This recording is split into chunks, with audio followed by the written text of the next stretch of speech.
All right, guys, so this project is a website for creating short links. Obviously, we're not going to add the functionality, but the idea is you would come here and put a link in and get basically get a short link to be able to copy it. So we're going to create just the UI. If you want to move further and use a programming language to actually be able to shorten it, then that's fine. We will add a little bit of JavaScript for validation though, just for fun. So we'll start off with the menu up here. We have the logo, we have these items. These don't actually go anywhere. And then the login and sign up over here. Sign up is styled as a button. And then we have the big hero area with the image, the content on the left here. Then we have the form to shorten a link. And I'll show you if I click it, it's going to tell us please enter something. And for some reason, the border isn't working on this one, but we're going to also have a red border if there's an error. And then if we put something in that's not actually a link, it'll say please enter a valid URL. And if I do put a valid URL, then it will actually just give us an alert and say success. Okay, then we have the links listed down here. We have this area with the boxes that are offset from each other. We have the line going between them. We have this call to action area and then a footer with these social icons.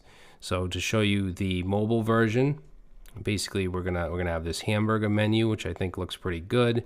And then we're gonna stack everything. Okay, so form still looks good. The links still look good. And then for the boxes here, we're going to have the line going vertical instead of horizontal. All right, and then we have this and then the stacked footer. So that's it. Hopefully you guys enjoy this. Let's get started. Okay, so we're going to get started on our Shortly project. So what I'm going to do is open up Website Projects, copy the simple Tailwind starter, and paste that in. Okay, and then we're just going to rename this. So we'll rename it to Shortly. And then I'm going to open that with VS Code. Okay, we're going to want to bring over the images. So I'm going to get those from the final projects here, all project assets.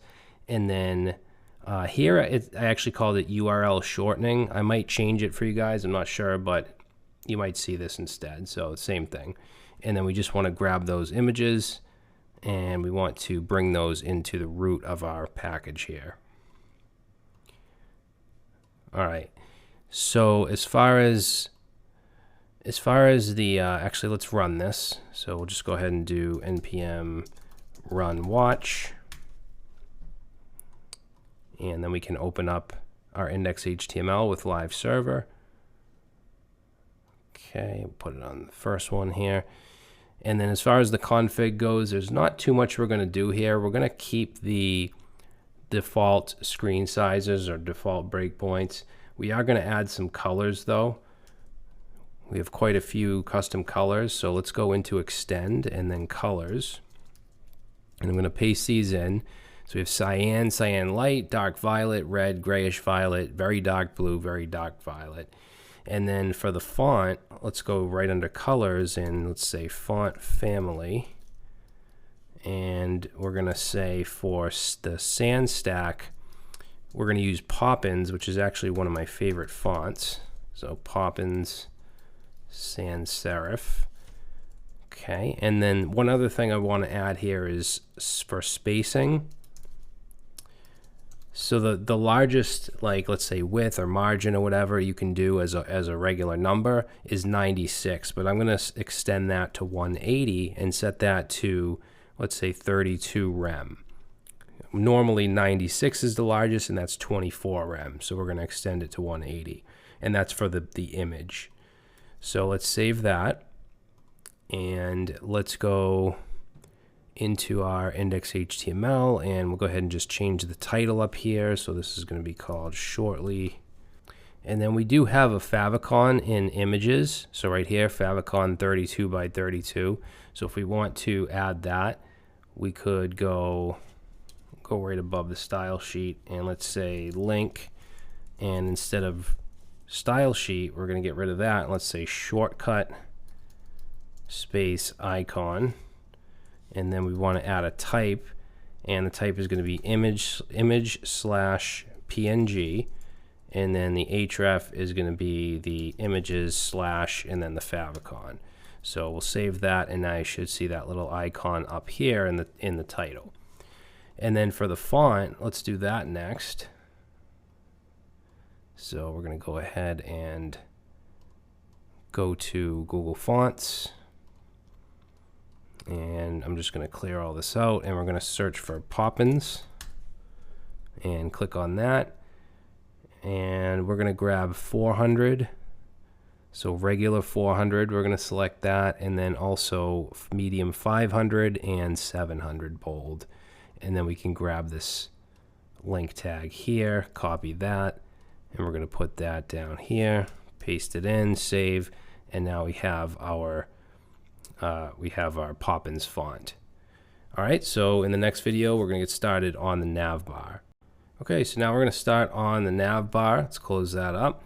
So this is a little different because we're going to have the hamburger menu for larger than medium. Usually we switch it at medium, but this is we're gonna have it till large. Okay, so once we hit the large breakpoint, this will kick in. All right, so it's gonna look like this on like tablets and stuff.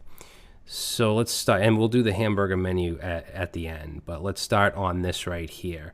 So basically we'll have a flex box that wraps around both of these, and it's going to be 2 flex items. The first is going to be the logo and this little menu here together, and then the second item will be these 2.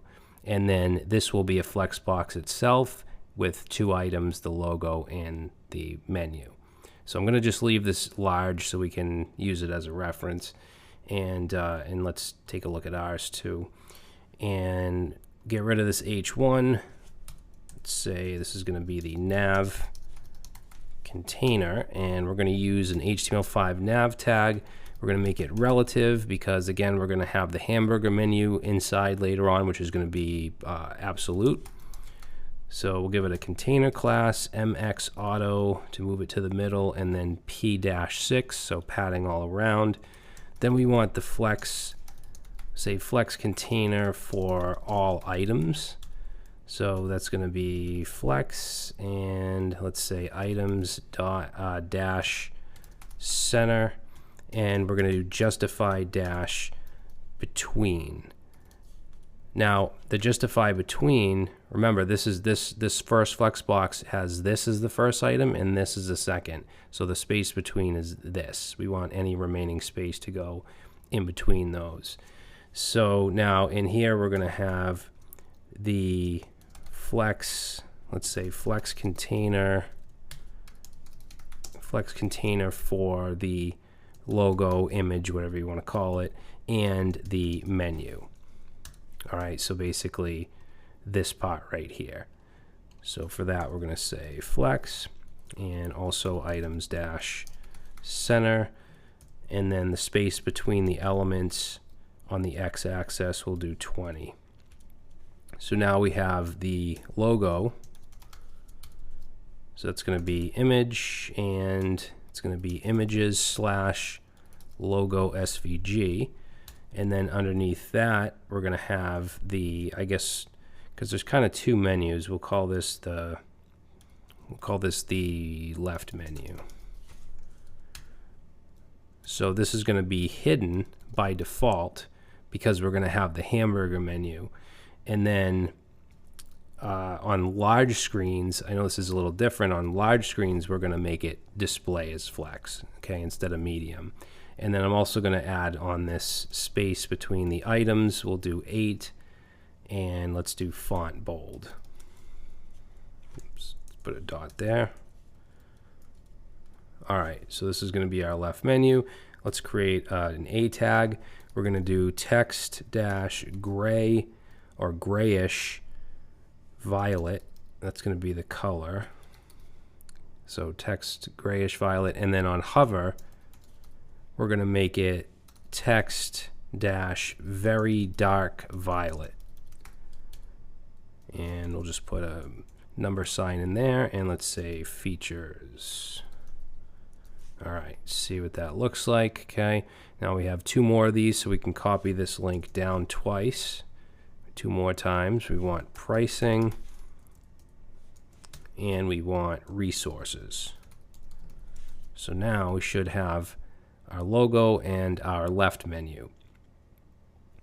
Now the right menu, or the buttons menu, whatever you want to call it, that's going to go, let's see, we want to go outside of the flex container for the logo and the menu. So that ends right here, this second div. We want to go underneath that, and let's say this is the right buttons menu.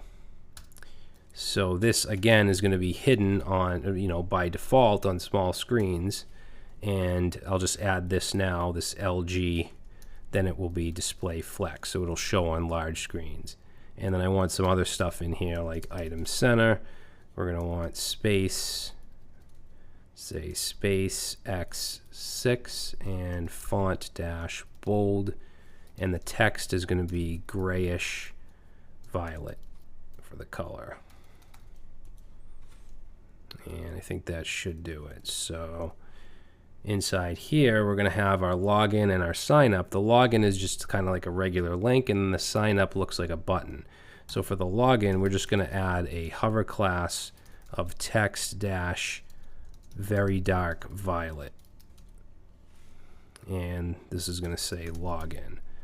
Okay, and then for the sign up is going to go right under it. That's going to have a couple other classes. We're going to do PX, so padding on the X axis, 8, and then padding on the Y, we'll do 3. Let's do font dash bold. The text is going to be white. The background is going to be cyan. And we want rounded dash full. And then on hover, we just want to mess with the opacity. So we'll do opacity dash 70. And then let's add in here, just sign up. Okay, so we'll save that. There we go. And again, this is only going to show on large and bigger. So medium screens will have the hamburger menu, and small screens, of course, will also have that. So let's just put the to-do in here. So that's going to go under, let's see, under the buttons container here. So under this div, let's add a to-do. And this is going to be the hamburger menu. And then under this div, we're going to add our to-do. This will be where we display the mobile menu. All right, so I think we're good to go on the nav bar. So in the next video, we're going to start on the hero section.